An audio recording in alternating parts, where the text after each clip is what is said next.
Welcome to Ed Talks 2020, part of Springfest. It's wonderful to be able to do this, especially given that for a long time we weren't sure if we were going to be able to do it. My name is Jeremy Elias. I'll be your MC, but I do hope that by the end of this evening you'll have forgotten both my name and my role, because we have three amazing speakers here to share some big ideas with us. I'm a member of the Belconnen congregation at Crossroads Christian Church, who are hosting this event and all the events that have been part of Springfest 2020. I mentioned that we're going to hear some big ideas, and big ideas and Christianity have been two melodies that have been part of the one song for thousands of years. Before there were Ed Talks, before there were TED Talks, there was the Sermon on the Mount, where Jesus threw out big ideas at a machine gun pace, faster than people could even take them in. And in one set of teachings, he turned what were insults in that day and age into virtues. Words like love, words like humility, words like caring for the vulnerable, forgiveness. Love your neighbours, do good to those who hate you. And listening, and they were big ideas. They weren't just big ideas though, they were also personal. And of course, big ideas are personal, or perhaps I should say, you can tell a big idea if it is personal. Because big ideas aren't things that just sit out there. Big ideas exist everywhere, especially in here, in our hearts. And Jesus knew that when he was sharing big ideas, he knew that this was going to trouble people. And there were people who were troubled by the big ideas that he put out. There were people who, rather than being changed by the big ideas, they wanted to silence the big ideas. So he has this counsel for those of us as we listen to big ideas. Do not sew new cloth onto an old garment. Otherwise, the patch will shrink and make the tear worse. Do not pour new wine into new wineskins. Otherwise, the new wine will make the wineskin burst and it will ruin both the new wine and the wineskin. Now, you don't have to have patched cloth or poured wine into wineskin to know what Jesus is saying there. When something new is put into something old, then it doesn't work. He says, have an open mind and be ready to hear new things as he was teaching new things. Open minds. It's another thing that Christianity and open minds haven't necessarily gone together well. Perhaps Christianity doesn't have a reputation for that. But I hope that tonight, and in fact I'm sure of that, tonight we will hear that that is one myth that will be dispelled amongst many other myths from the speakers that we have. Tonight we're going to hear from Dr. Michael Gladwin, from Emma Blanch, and from Dave Stevens. They will share an 18-minute talk on their area with their big idea. We're then going to have some time where we can discuss that, so there'll be some reflection time, some time to chat. At the end of that, I will call you back, and I do ask that you move promptly back to your seats when I do call you back, so that we can keep moving. And of course, during that time, there'll be an opportunity to go through the bookstore, which is up the back. So take the opportunity to see that bookstore. Now, speaking of bookstores, imagine you have walked into a bookstore and you're browsing through the books. You know what it's like, maybe a bin out the front of that bookstore. And all of a sudden, you pick up a book and that book has your name on the front of it. And you pick it up and you hold it up, and across the top there it says, your name, a life story. You sort of look over your shoulder and wonder what's going on. And then sort of, you're feeling a bit self-indulgent, maybe even weirdly a bit voyeuristic, you open up this book. And sure enough, inside the book, the table of chapters makes sense. The first few pages Well, they've got your birth date right, your parents' background, your hometown. You start to sweat a little bit as you're reading this. You turn back and you look at the table of chapters again and you see 15 chapters, but strangely, chapter 10 of the 15 is 2020, COVID-19. And then you look at chapter 11 and 12 and 13 and 14 and 15, and the numbers are there, but there's no title on the chapter. And so you quickly turn to those pages that are there, and sure enough, you get there, and then the pages are empty. And you suddenly realise that's because the story's still being written. And you pause and you think, how will this story end? What is the narrative? How do I make sense of what I see in my life? And how would it make sense to other people as well? And as you stop and lift your head and pensively stare off into the distance, you look around and you see a bunch of other people also holding books, also with names on them, and also staring off into the distance, and you realise that we're all in the bookstore trying to make sense of the story of our life. And we've been doing that for hundreds, thousands of years, trying to find the story that makes the events come together. And lots of people have done lots of thinking on it, and we're very fortunate to have a man who has done plenty of thinking on it with us this evening.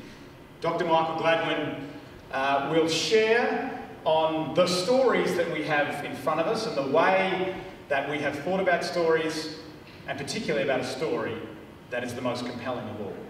Please welcome Dr. Michael Gladwin.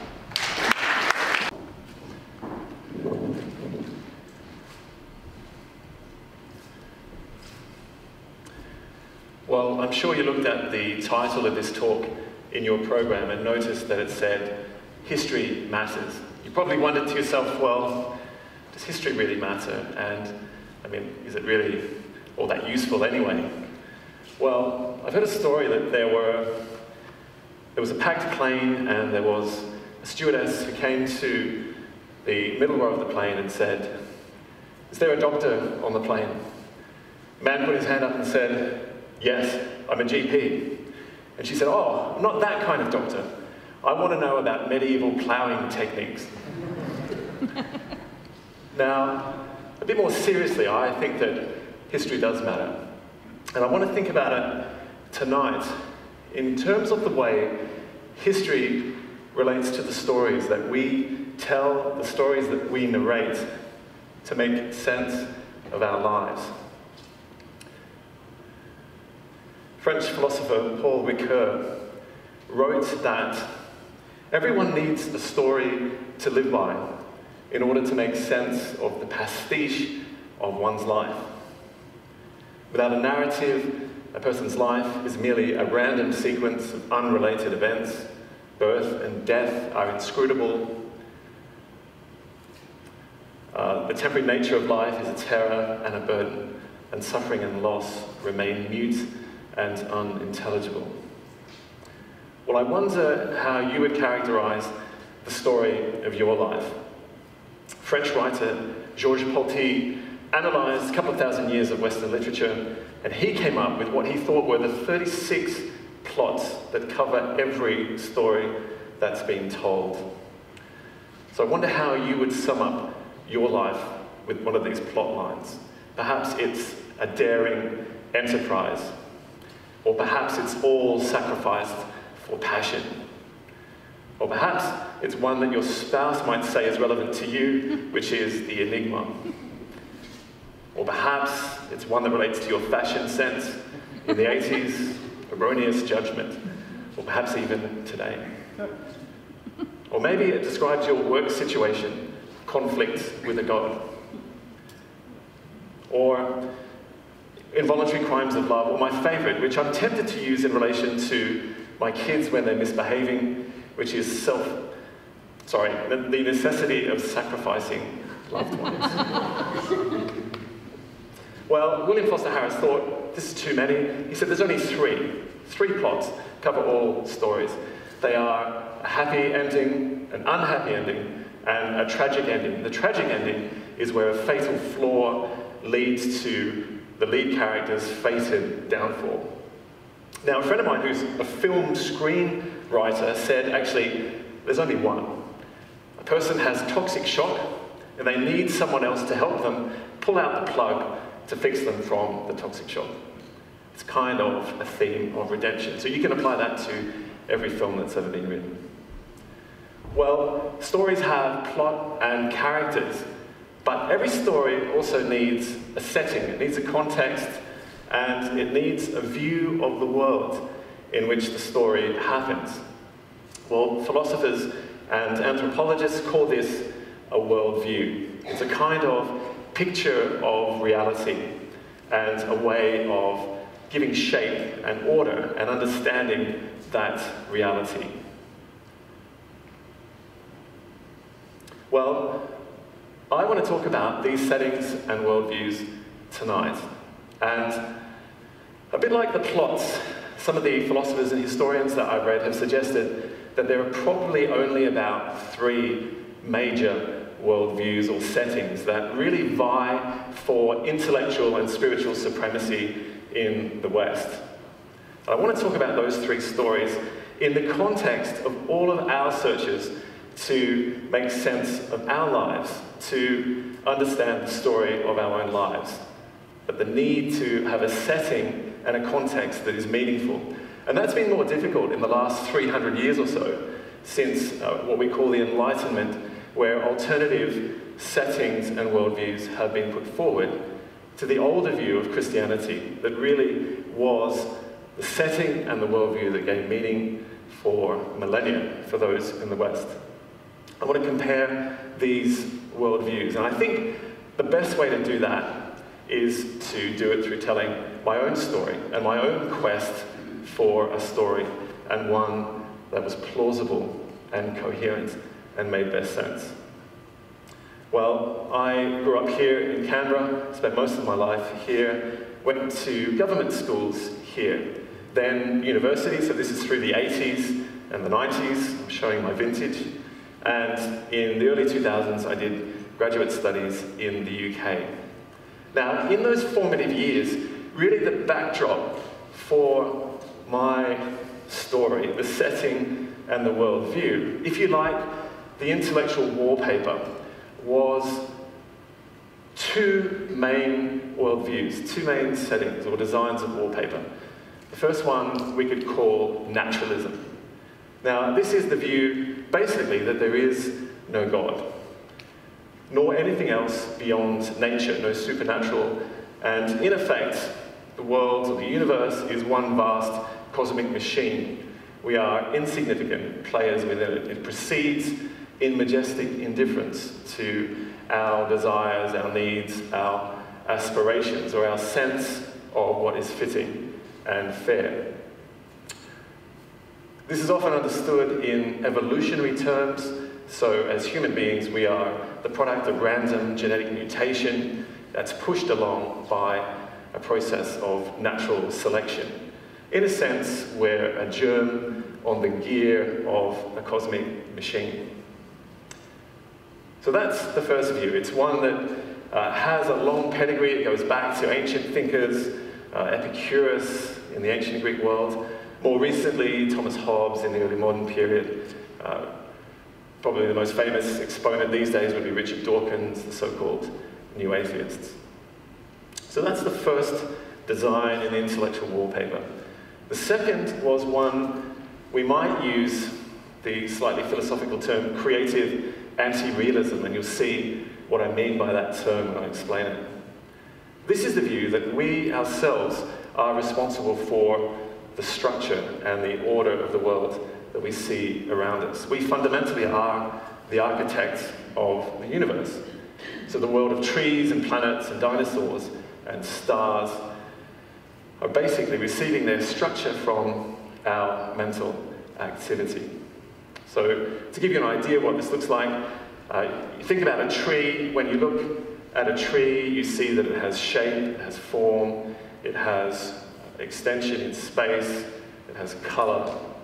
Well, the argument on this view is that That's actually not in the tree itself.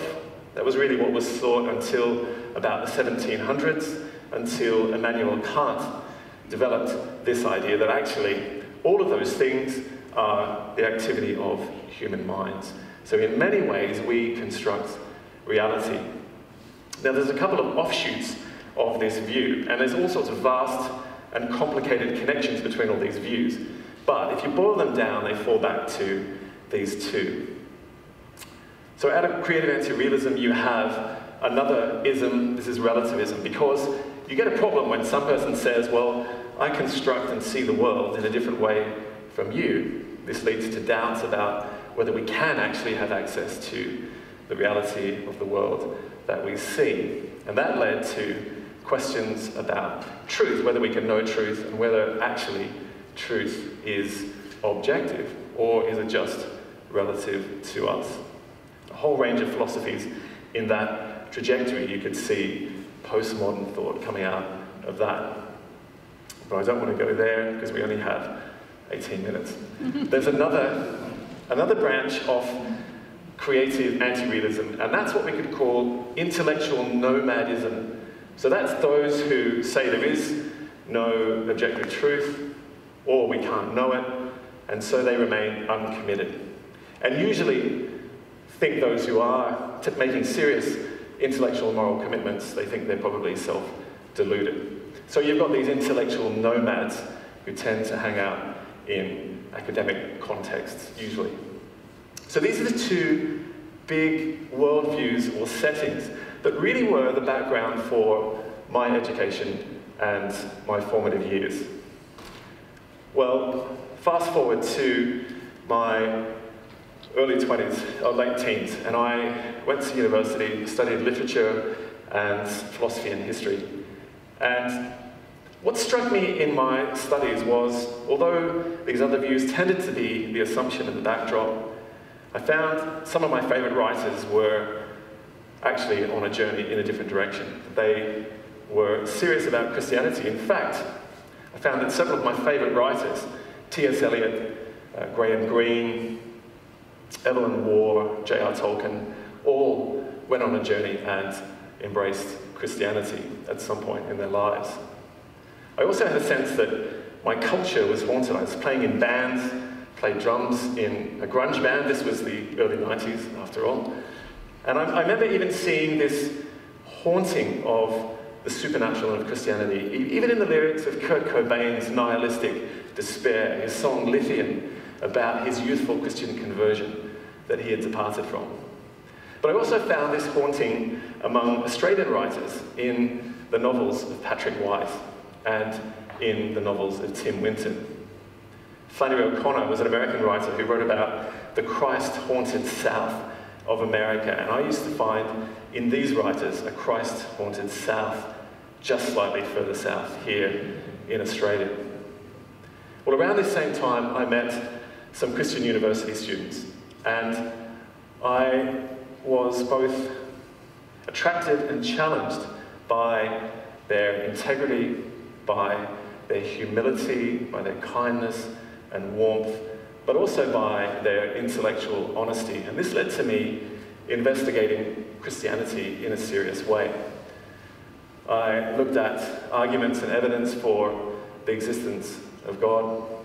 I looked at evidence for the resurrection of Jesus Christ. And I started to find a compelling way of understanding the world, a compelling setting or worldview. So that brings me to the third major setting or worldview, and that is Christian theism. And it's been defined by one Christian philosopher as the proposition that there is an almighty, all-knowing, wholly good and loving person who has created the world and created human beings in his image. I also, as I looked at the other worldviews I'd come across, I discovered an extraordinary range of thought among Christian thinkers that had been pretty much edited from my secular education. I did a philosophy of history subject at ANU, and I remember we jumped from Plutarch in the 1st century to Hegel in the 19th, so we effectively passed over all the major Christian philosophers and thinkers, from Augustine to Thomas Aquinas to Pascal to Kierkegaard. So I discovered this vast and rich intellectual tradition. But I also discovered that the other worldviews were in many ways on a level playing field. They were not self-evident, so naturalism, critical anti-realism was not self-evident, and it was not provable.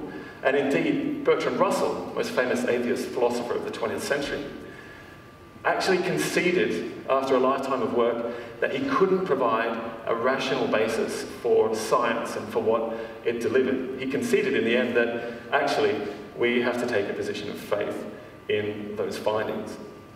He also conceded about his atheistic philosophy that he had had to take a position of faith on that because it seemed to him the most tenable option. So I started seeing these three big settings or worldviews as on the same level playing field.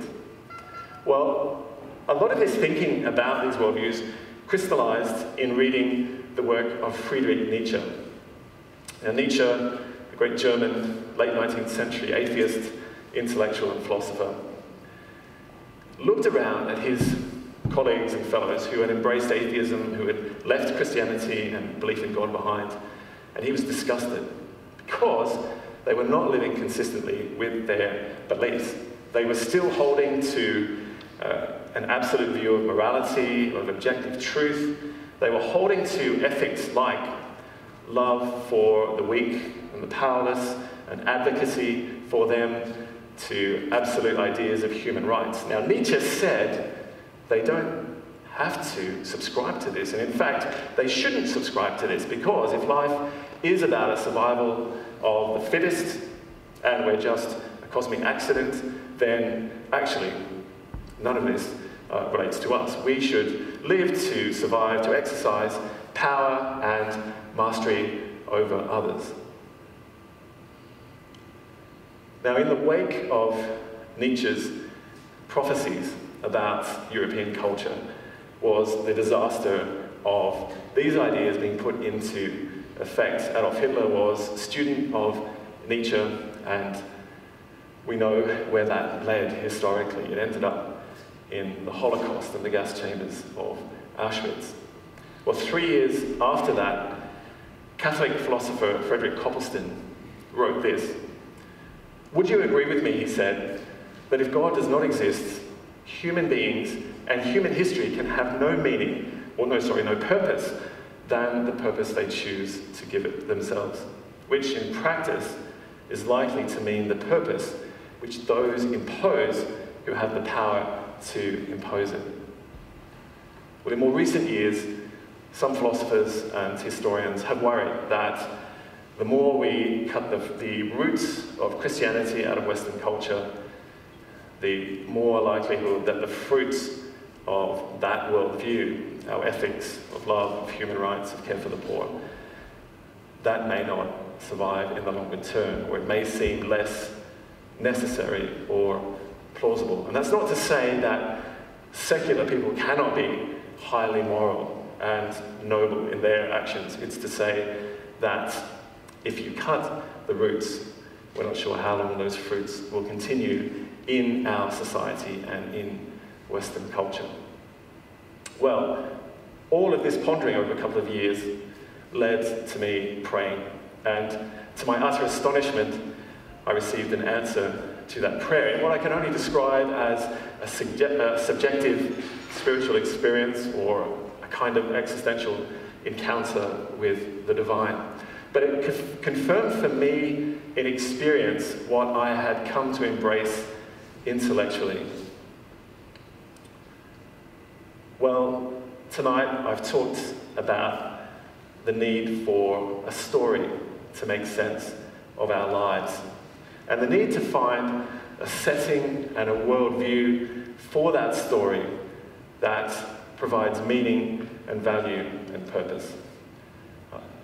As I've suggested, I've found that in Christianity, and I want to encourage you, as you perhaps peel back the wallpaper of our secular society and its assumptions, As you peel that wallpaper back and look for a basis of meaning for your own story, that will provide a ground for love and truth and beauty as you write the next chapter in your story.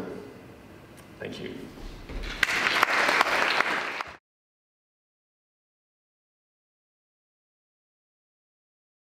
Actually, for our next speaker, the last developing country that we went to, what was it that struck you about where you went? Was it the rugged terrain, the beautiful flora and fauna, the beaches?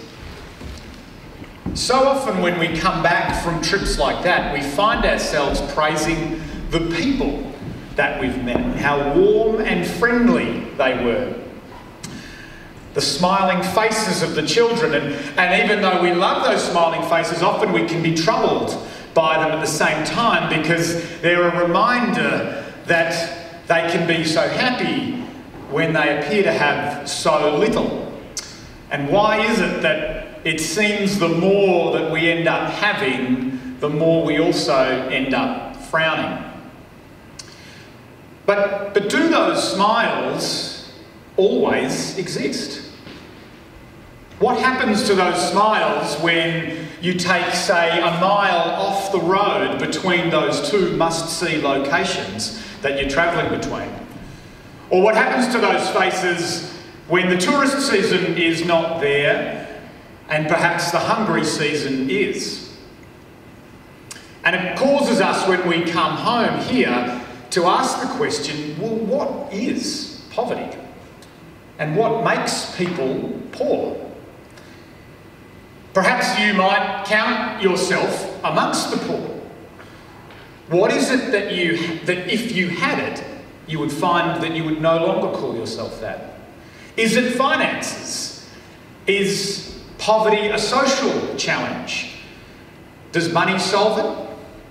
Or is there another answer? Perhaps you don't see yourself as poor, but what would it take to have you step over the threshold to find yourself in that circumstance? What is it that you feel like you would lose to have yourself to count yourself amongst the poor? And so when we ask these questions, we start to understand more of ourselves as well. What is it that we value, and what do we think fullness and wellness of life makes? Well, we're fortunate again this evening to have Emma Blanch with us. She is somebody who has travelled a mile off the track between the two must-see locations and has some great reflections, especially in light of what's happening in the developing countries when we've been unable to travel there and see it for ourselves. Please welcome to the stage Emma Blanch.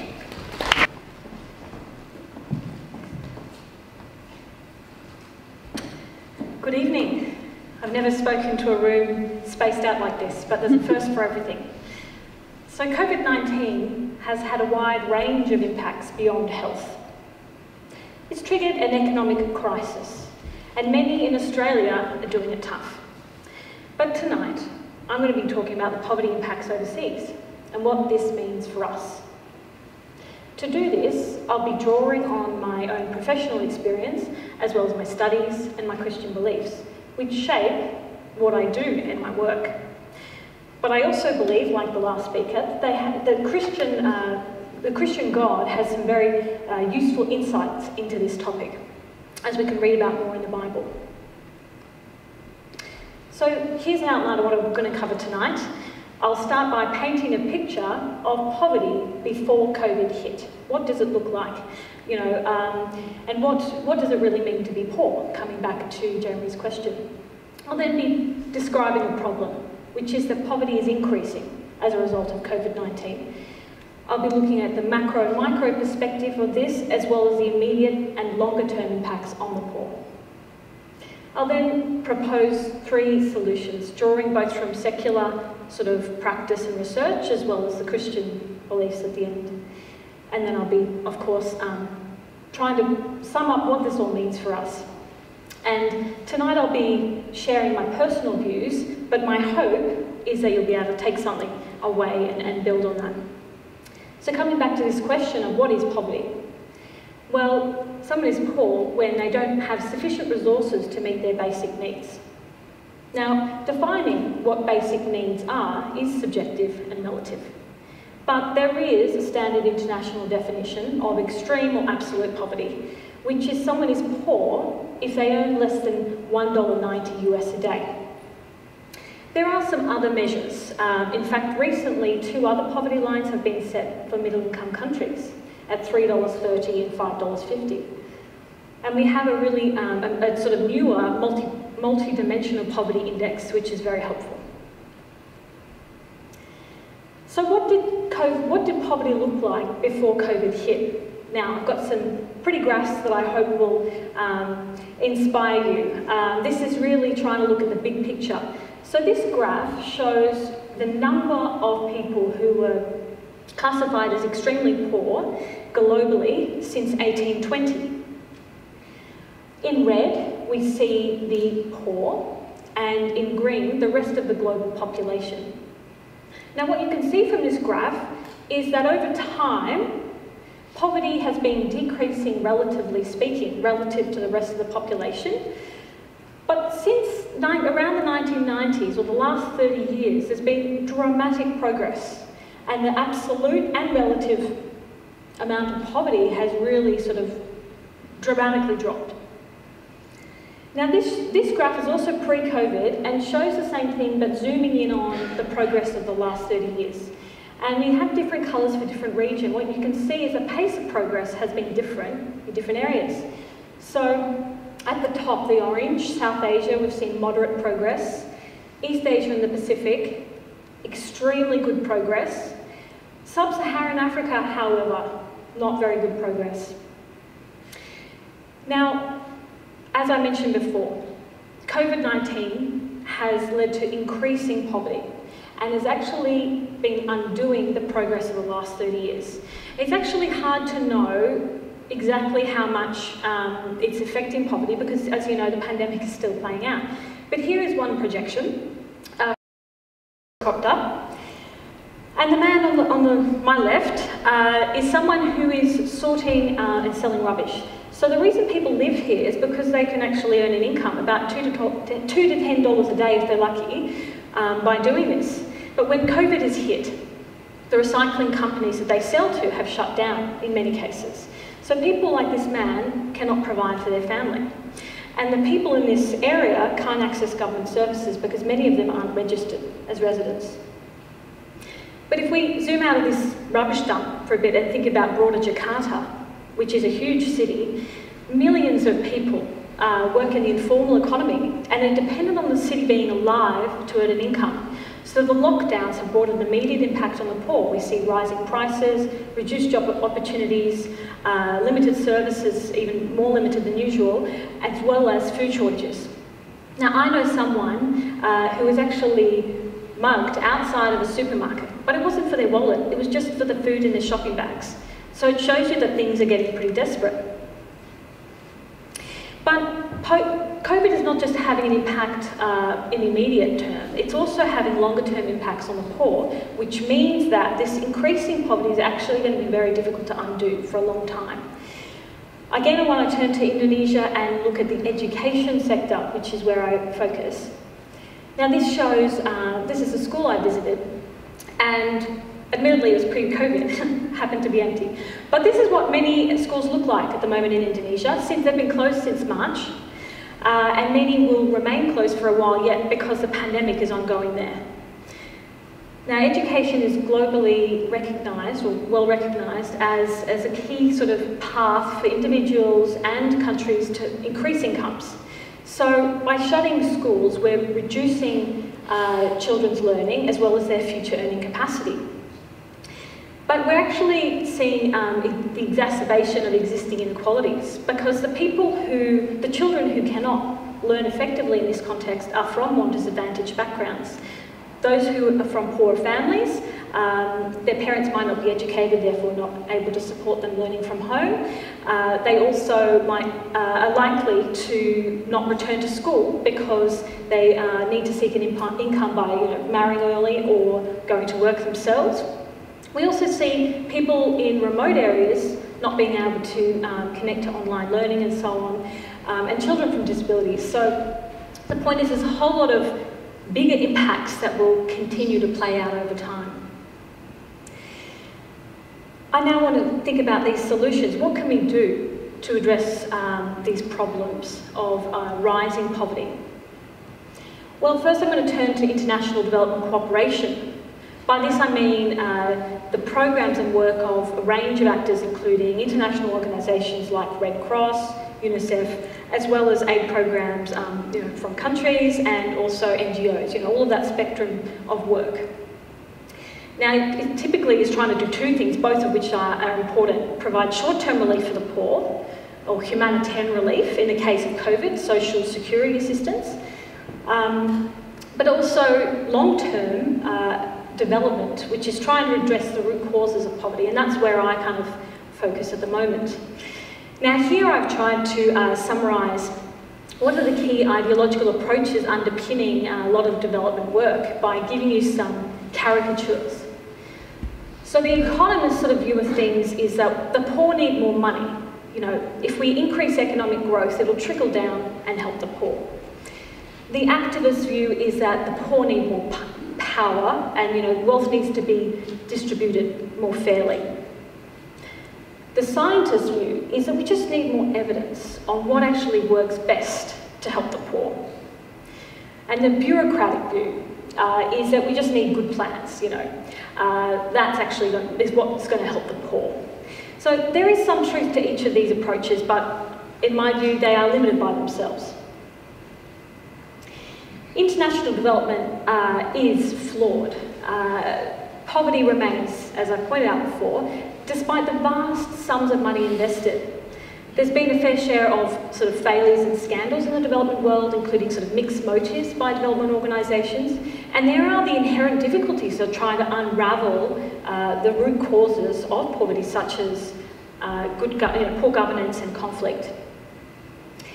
But my view is that this doesn't mean we should throw the baby out with the bathwater, abandon development altogether, which is what some suggest. Instead, we need to shift our expectations and not be surprised by these difficulties. Think a bit more like an investor. So from the investor's perspective, we expect a certain failure rate, and also we can expect to need to put money towards admin fees and management and so on to make development effective. The other thing we can do is to apply some key effectiveness principles to development that have been developed over many years of practice, which I'm trying to summarise here with these pictures in my own words. So the picture of the people. Development needs to prioritise the ownership of the local actors, both in deciding the priorities of the needs, as well as the process of development. The clock. Development takes time. We shouldn't be surprised by this, but we need to plan for sustainability from the beginning and not, avoid dependency. The puzzle pieces. Development needs to maximise collaboration and coordination between multiple actors, rather than trying to reinvent the wheel and go separately. And the last, the target. Well, rather than having a really good plan, most of the time doesn't work, maybe except for a bridge. But otherwise, what's more needed is some clear objectives, flexibility, and good monitoring and evaluation. And in my experience, these are the things that are most important. I'd like to now show some photos from a program that I've been working on in Indonesia called Inovasi. This is a program funded by the Australian government working in education, and it has been applying these principles. It was independently evaluated and found to be effective. So I have seen with my own eyes that development can work, even though it's not perfect. Now this is a picture in North Kalimantan, remote Indonesia, very different to the urban Jakarta you just saw. So maybe that's something you weren't so aware of about Indonesia, but there's incredible diversity within the country itself. Now, before the program existed, the standard in the classroom in this school and many across Indonesia is rote learning with a teacher at the front, you know, and the children sort of copying at the back, not necessarily engaged in the learning at all. And unfortunately, many classrooms don't have any books at all. So literacy rates are very poor in the country, according to the international test PISA. But after the program, as you see in these photos here, we have active learning. We have teachers coming up with resources that are simple, cheap things that they can do themselves after the program is finished. So, in my view, this not only shows the results of the program, but also how it's going to be sustainable. Here are some of the local champions that the program has involved from the beginning and who really are driving the program and its successes.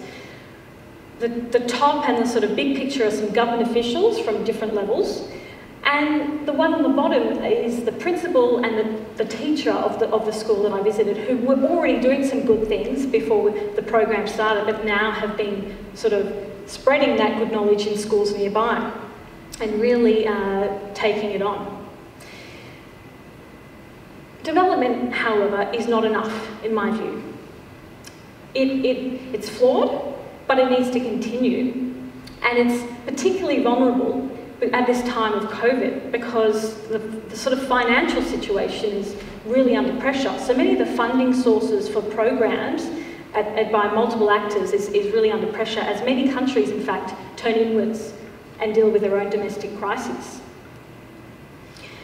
So turning to a second solution, which I think is needed to complement the first, I would like to actually draw on the ideas of Peter Singer, an atheist philosopher, who believes the solution to global poverty is effective altruism, or financial generosity, how I've got here.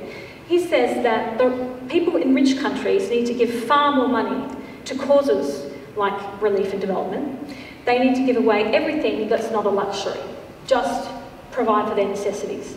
But they also need to give the money to effective causes for things that are proven to give you bang for your buck. And he's actually gone about and tried to calculate how much money could save a life and which organisation should we be giving money to. Now, the way that he argues this is by drawing on utilitarian philosophy and some very powerful scenarios where he shows that it's just because the poor are far away doesn't mean we don't have a moral obligation towards them. We also need to be aware that actually it's in our means to save lives. So when we're not giving money, then we're actually letting people die. That's sort of his argument. He also points out that giving is actually, it makes us feel good, so it's rational. Now, in my view, Singer's ideas are very powerful and helpful, but they're limited in two ways. Firstly, he sees the problem and the solutions for poverty in overly simplistic terms. He often describes sort of health sector solutions because they're easy to kind of quantify. Well, what about the deeper causes of poverty? That's a bit more tricky. The other weakness, in my view, is his sort of explanation of why people aren't already generous. He draws on psychology, but in my view, we need to dig deeper and look at people's motivations and ultimately their heart. Now, here's a range of flawed responses to poverty, which I think are really common. The first is someone who doesn't help at all because they think, well, I've just earned all my money, so I've worked hard, the poor can do that too, it's their fault. Another view is, well, someone else is helping, so it's not my problem, or maybe it's too hard, it's too overwhelming. So that leads to no action. The alternative approach is to try and do something, but typically in a limited way. Either it's ineffective or it's self-serving. For example, think of the sort of corporate social responsibility programs of many businesses. Or it's token. Maybe someone gives away some money, but in the rest of their life they're doing things that are actually harming the poor. Now, in my experience, I can identify with many of these responses. I'm not sure about you, but even though I'm working on development, living in Jakarta, I experienced some really difficult tensions. I live in normally, when I'm not here because of COVID, I live in a luxury compound. It's difficult to get to know the poor. I also go to a church where there are lots of wealthy locals who are giving vast sums of money to very good causes like Bantar, but who themselves wear luxury clothing. And I feel like this is not good enough. I feel like this is not comprehensive enough, which leads me to, this is motivated by my Christian beliefs, because from God's perspective, actually, we do need comprehensive generosity. And the reason we see these flawed human responses is because of spiritual poverty. So this comes back to Jeremy's question of, what is poverty? Well, the Christian God provides another angle to look at this, which is, and Christian spiritual poverty is where we are disconnected from God. And because of that, we have broken relationships and we fail to look after each other properly. So the final solution I'd like to discuss more is comprehensive generosity. So from the Christian God's perspective, we are obliged to help the poor, but he has very high standards for this. Just giving money is not enough. We need to do it with good motivations, we need to do it with love, and we also need to be loving sacrificially in a non-discriminatory way. God even calls us to love our enemies. How to possibly achieve these standards? Well, you might be surprised to learn that it's not actually 3 more rules, because that doesn't deal with the heart problem. It's actually that God's generosity moves us to be more generous. And God shows us the right approach through Jesus' life. That's what I believe. So Jesus, the way he interacts with the poor in the New Testament is just incredible. It's not condescending at all, and it's completely sort of mind-blowing. So according to this approach, humans are part of the solution because we're made in God's image, but so is God. And the poor desperately need God. So to conclude, I'm arguing tonight that there is this big problem of increasing poverty globally, which is not going to go away, and we have a moral obligation to address it, even if it's far away and we have our own problems here. We need all 3 solutions. I think we need to continue to invest in international development cooperation and to making that better. We also need for individuals and organisations to be giving financially towards those causes, but we need a more comprehensive generosity that goes beyond giving to other parts of our lives. For example, considering our consumer choices, are they ethical? Considering how we interact with our neighbours, but also other ways we can support the poor through our networks and time, for example. But only God is comprehensively generous. Nevertheless, we can change to become more like him. Thank you.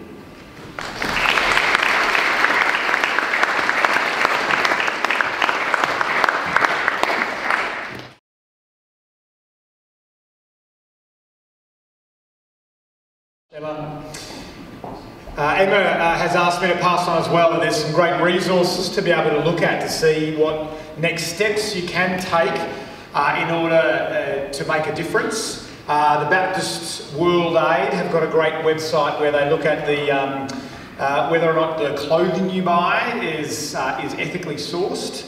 And even, and Emma mentioned Peter Singer's website looking at the effectiveness from financial contribution as well.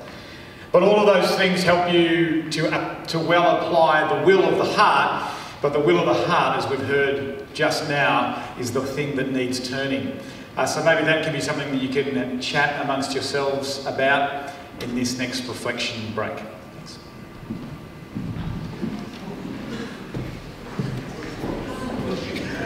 Haven't we? Maybe big ideas and ways of thinking about something that we hadn't quite thought about before.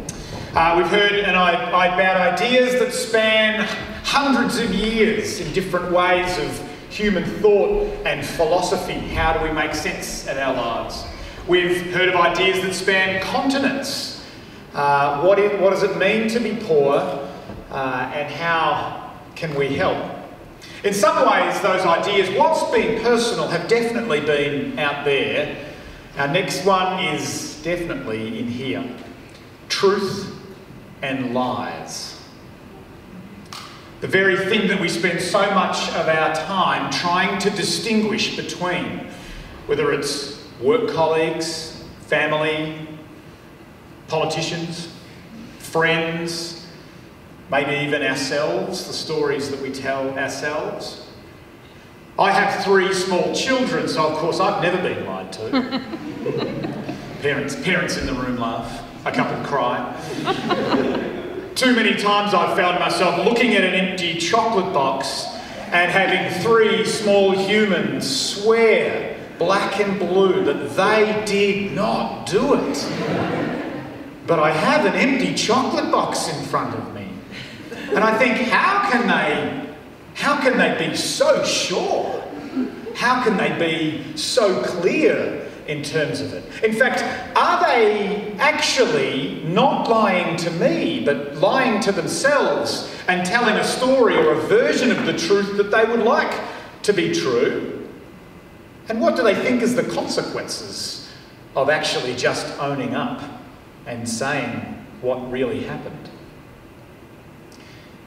I really hate getting angry with the kids because most of the time I have no idea what's going on.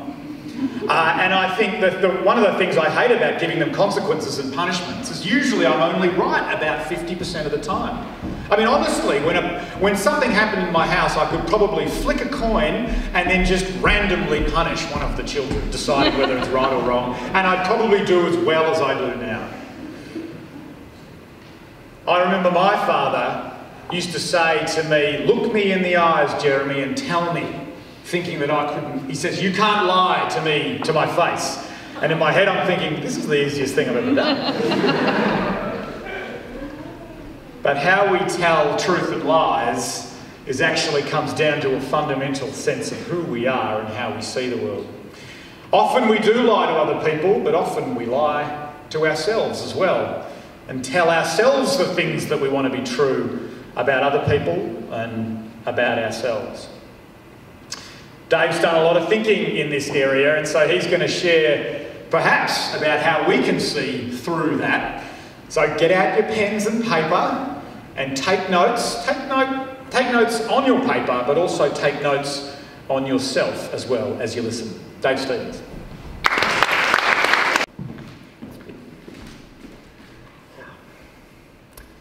How good are you at spotting a lie?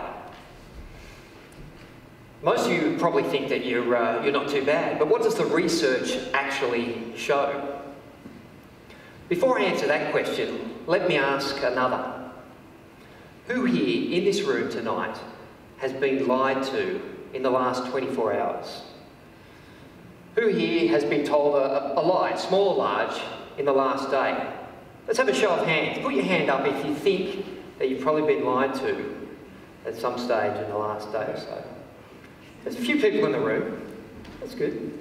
Well, the reality is that whether you know it or not, the likelihood is that you probably have been lied to at some stage in the last day or so. Because lies are all around us. We live in a world of lies. You don't have to go far at all to see people lying to you. All you need to do is watch the news. As we all know, at the moment, the US presidential election is on.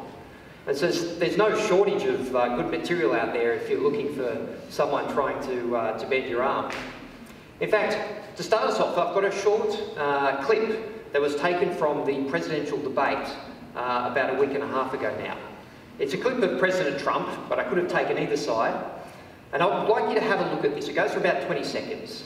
And I'd like you to have a look at the body language in the clip and see if you can spot anything that might indicate that what he's saying he has less confidence in. So let's have a look at that.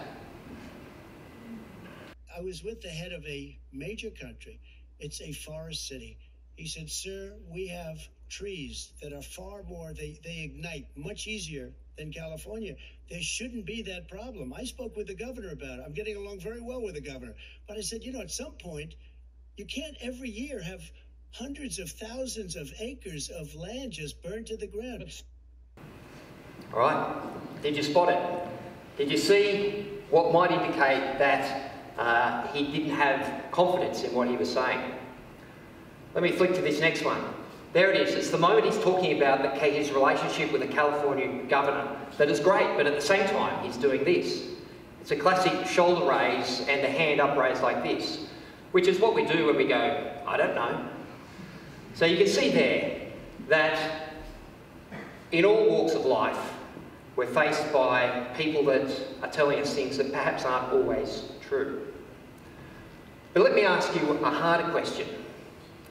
Who here has told a lie in the last day or so? Is anyone willing to put up their hand and say yes, they've told a lie in the last day? So big or small?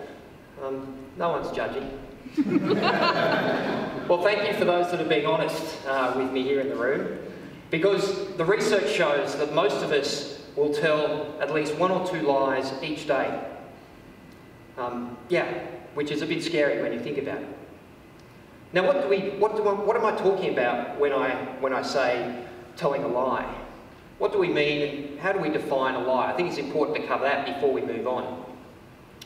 And to give you a definition, I'm going to draw on one of the leading researchers into emotions and deception detection in the field today. And that's Dr. Paul Ekman. And he uses this definition of lying. There it is. A deliberate attempt to mislead someone without prior notification. So lying, a deliberate attempt to mislead someone without prior notification.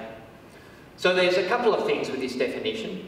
First of all, it's a deliberate attempt. There's intent there. It's also to mislead someone else. But I really like to concentrate on the last little bit there, without prior notification, because that's important.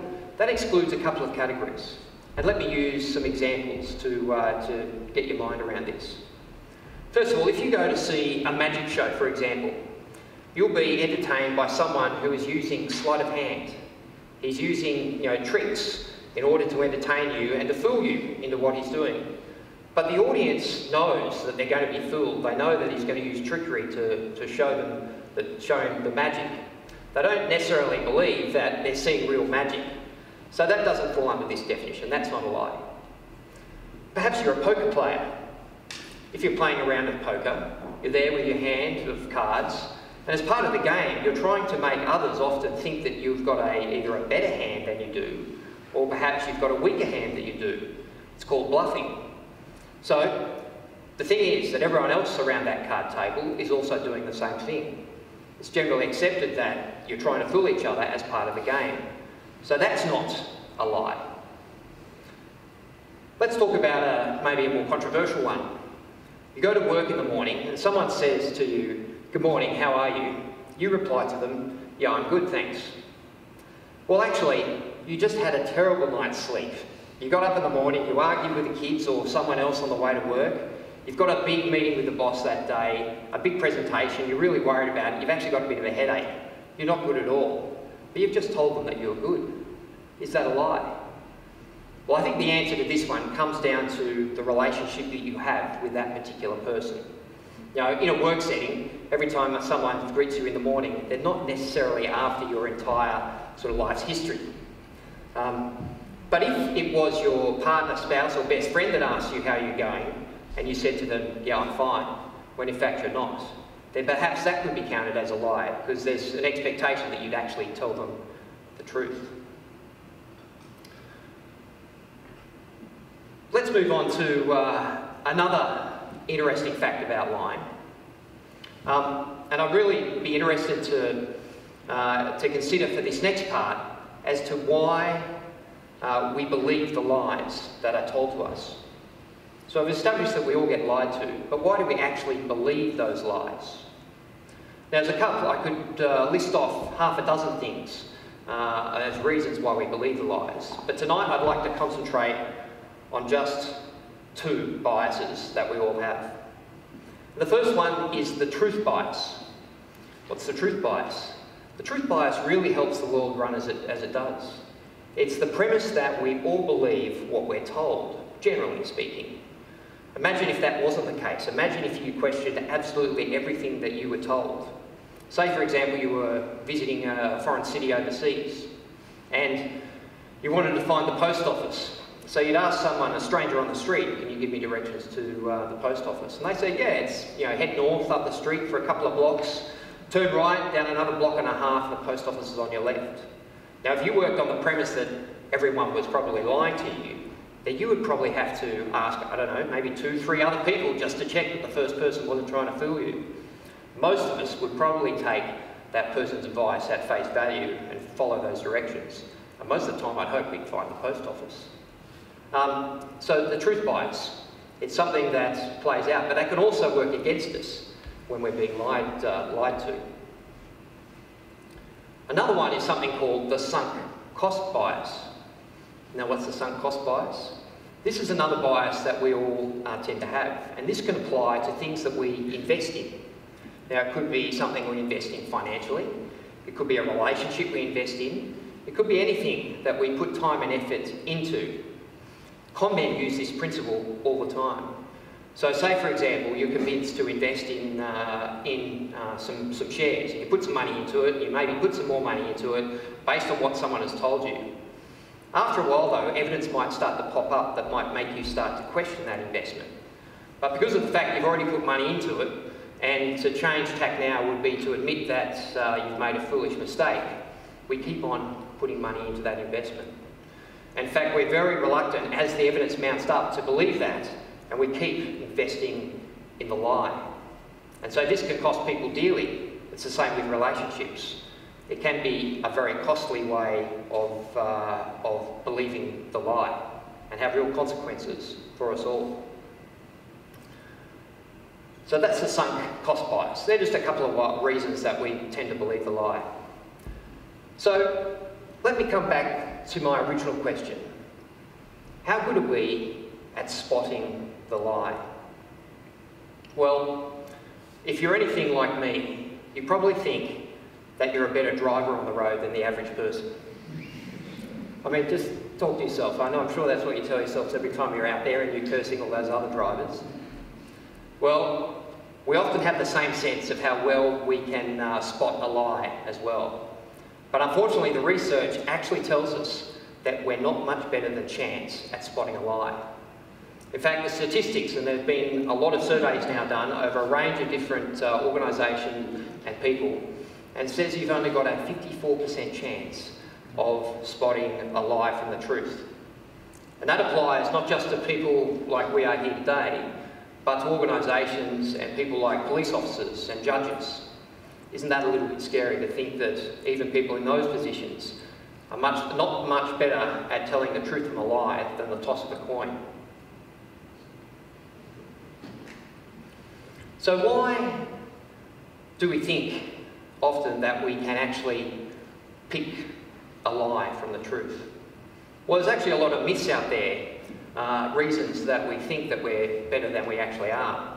Now, maybe you're aware of some of these, maybe you even believe some of them. Things like, if someone's talking to me and they're scratching their nose or touching their face, they're probably lying. Or how about the one, if they're not looking at me in the eyes, if they look away, their gaze is averted, then they're probably telling a lie. Or even, maybe they're fidgeting around, rubbing their hands together, moving in their seat, then that's a sure way to tell that someone's lying. Well, regardless of how many crime scene shows you've watched on TV and investigative programs, I hate to break it to you, but there's no sure way of telling if someone's lying to you or not. There's no silver bullet, there's no Pinocchio's nose, for a good Disney reference, for telling how you're able to tell if someone is lying to you or not.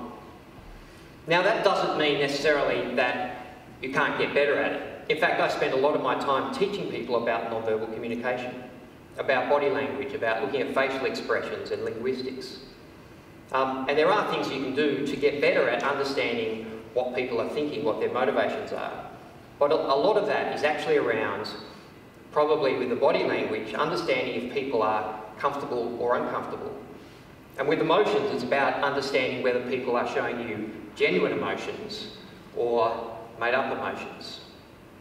So let's use a couple of examples to help demonstrate this point.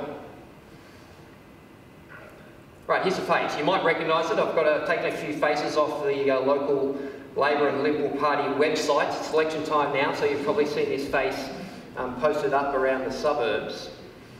Is this, and I'm going to talk about emotions here, is this a genuine smile? Is she showing genuine happiness? Or is it a non-genuine smile? She's just smiling for the camera. All right, put your hand up if you think it's a genuine smile, genuine happiness. A few people. And look, this is a tricky one. She's doing a really good job at it. But this is not a genuine smile. She's doing her best from the camera. But what we would expect to see if it was a genuine smile was more little crow's feet around the eyes, and a little bit higher cheeks is typically what you see with happiness and someone showing a real smile. How about this one? Genuine smile? All people? Yeah. You can see all the signs there. How about this one? What do we think? Genuine smile? Yes? I think this is a genuine smile. Sometimes it is a little bit hard to tell. The photos I use can be a little bit interesting. How about this one? Anyone think this is a genuine smile? No. It's a particularly poor shot of someone for their election poster. But, yeah. All right, let's talk about some other things that you might see. Let me just get that off. How about talking about body language now? There are a lot of people believe a lot of different things. For example, the crossing of arms. What does this mean? Now, a lot of people might think that it means I'm closing myself off. Maybe I'm even a little angry. But in fact, crossing your arms like this is actually a self-comforting factor.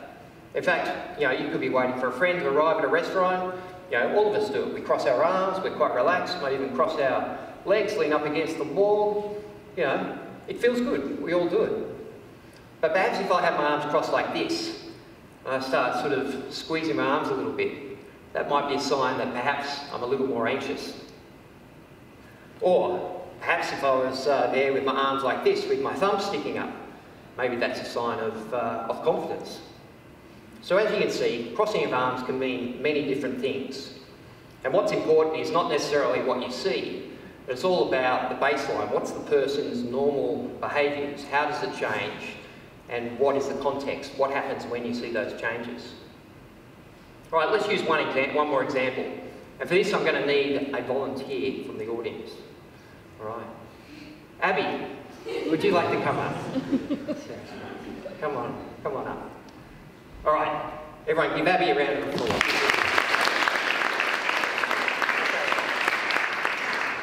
All right, everyone look at Abby. Does she look comfortable or uncomfortable? Now that I've drawn your attention, she doesn't look terribly comfortable to me standing up here in the audience. In fact, we had a big swallow as she came up. She actually stopped, her blink went right down. It's like in that freeze moment of what's going on, I've been called up to the stage. She's got her hands in the front, which, I don't know, she's trying to protect herself a little bit there from the world around her. But, there's a lot of things going on. Now, if I was to approach Abby like this, she looks even less comfortable than someone. The eyes went bright open. She actually had the pressed lips, which is a great one. But if I then angle myself away from Abby, it gives us a bit more space, and hopefully she starts to relax a little bit more, and then we can have a better conversation. So I guess the point I make here is, and thanks Abby, it's been a great help. Body language is not just about what you see in others. It's also about what you and your body language is projecting to others. Through how you act, you can make people feel comfortable or uncomfortable. So you've got to be thinking both ways about body language. It's not all one way.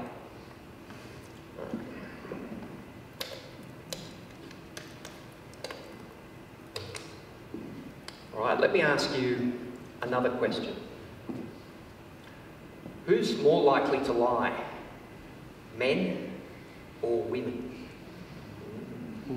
All right, let's have a show of hands here. Who thinks men are more likely to lie? All right, who thinks women are more likely to lie? Oh, there's a few more hands going up for the women lying, which is quite interesting. Yeah.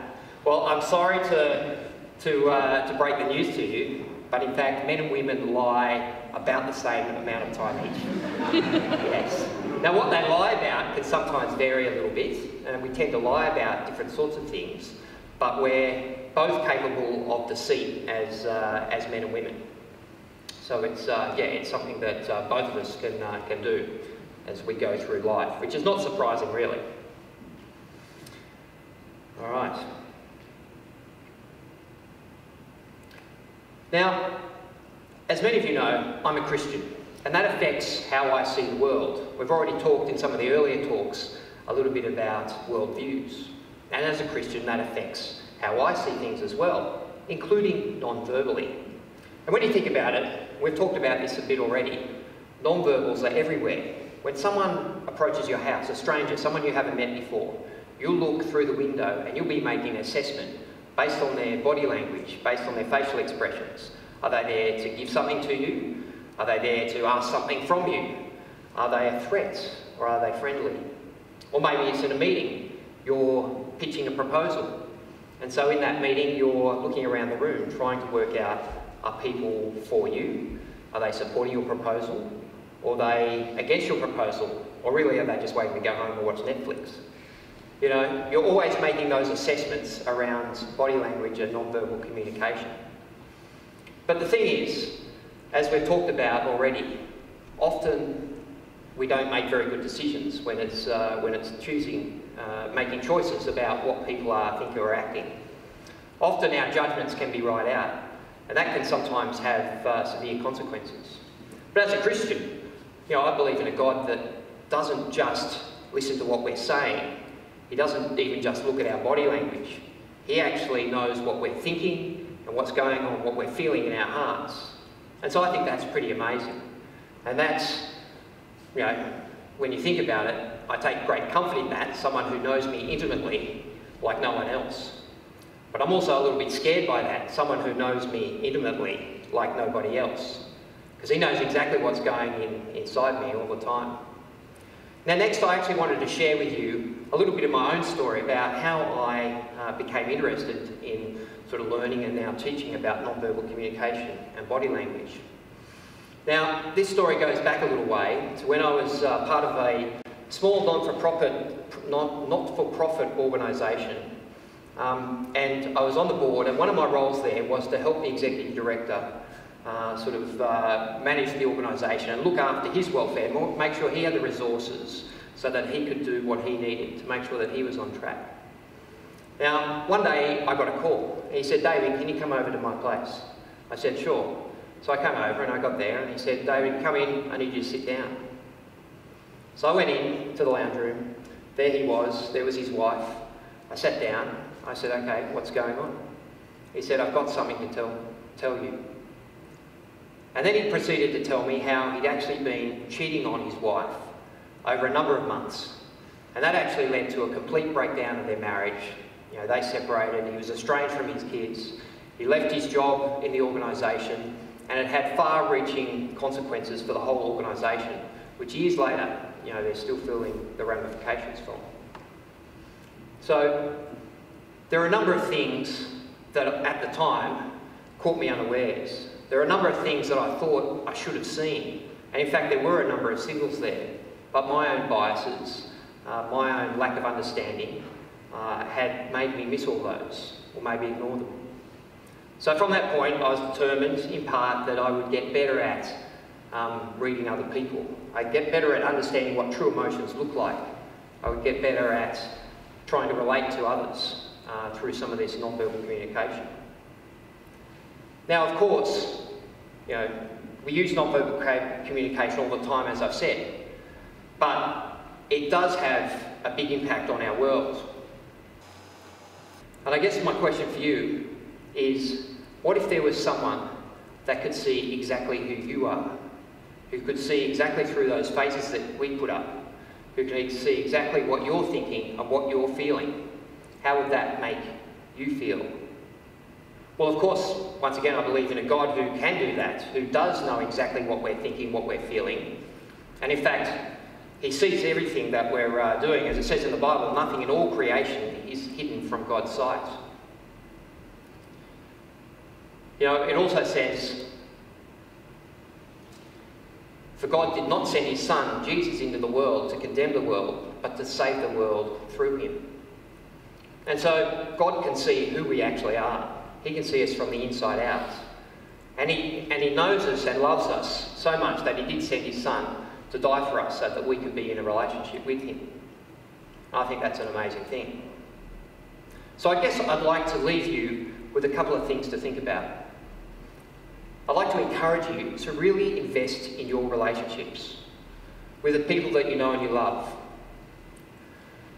I'd also like to encourage you to take a genuine interest in people I think we do that many times. And I think that we should be looking beyond what people are saying to what people are transmitting through their body language. But take the time to get to know people so that you can understand what they're actually thinking and what their hearts are saying and what they're feeling. I'd like to encourage you to consider a God who knows exactly where your heart is at, who knows exactly what you're thinking, and would love to have a true relationship with you, because there is none like that anywhere else to be found. Once again, my name's David Stevens. Thank you for listening.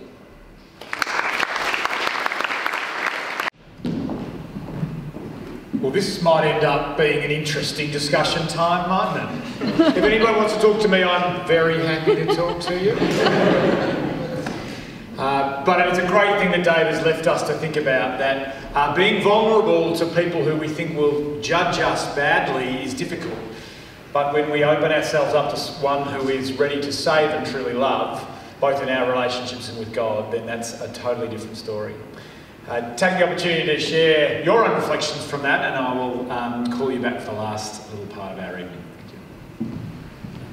Thank you. Tonight, one of our last events as part of Springfest. There is still an event on tomorrow, a watercolours class. So do take the opportunity to go to that. If you want to revisit some of the elements of Springfest at home, and I think there'll be a slide coming up from that, where you can go to the Springfest at Home website.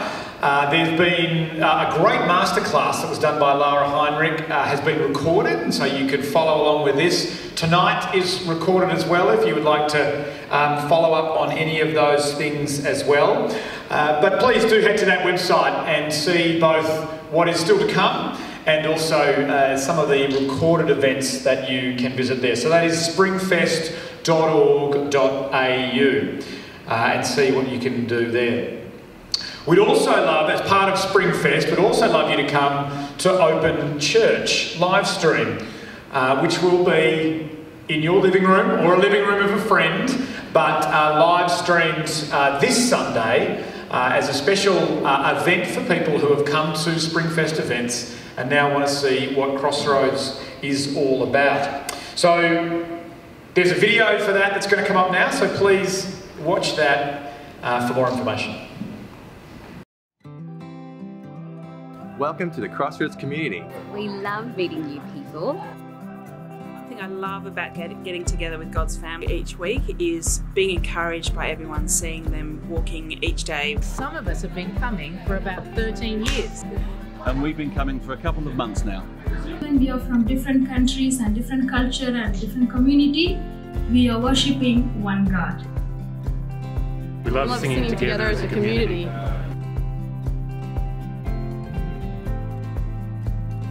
I really enjoy coming to church for the good Bible teaching each Sunday.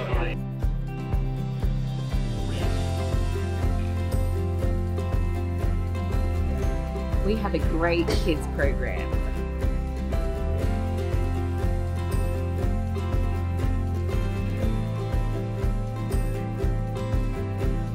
We really love Crossroads because of the friends that we've made.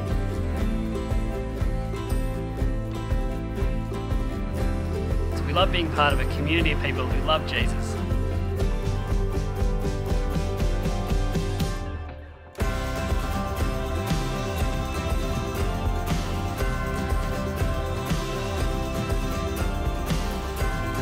At Crossroads, the Bible teaches us to love like Jesus loves.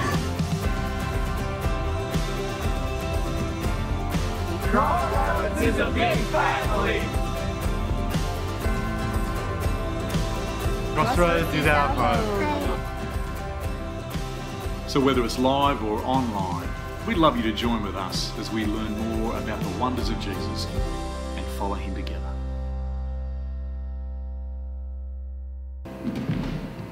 Crossroads is still meeting online at the moment, but very soon we will be back face to face.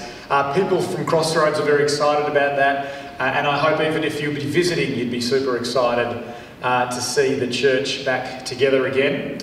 Our church also has a number of youth programs for children in both primary school and in high school, and they're on the Friday nights, and great activities for people to grow in friendship and in teaching there as well. If you are interested in hearing more about church, more about Jesus, but aren't quite keen to head along just yet, then Jesus on Life might be for you. This is a series of discussions that you can have with members of church, and where you can ask your questions and go through what the Bible has to say about Jesus so that you can discover him yourself. And if you have any other questions, then please feel free to ask me or the person that you've come along with to find out more about Crossroads Church and Jesus. So we've heard 3 big ideas tonight, and I hope that you've really enjoyed hearing those. I do hope that the conversation doesn't stop tonight, but it becomes something that starts a continued conversation as well. I'd like you to give you maybe one of 3 questions that you can go away with the person who you came with or somebody who you've met tonight. We're nice and close to some of the cafes, restaurants and bars of Braddon, so why don't you pop in there, grab yourself a table and keep the conversation going. Why don't you consider the narrative that you are working through in your life, and one that actually makes the most sense of your life and is the most beautiful. Maybe you could ask the question, if comprehensive generosity is the answer to global poverty, then how is it that people can start to access that generosity when we're often too busy holding on too tight to the things that we have? What will change us to be comprehensively generous?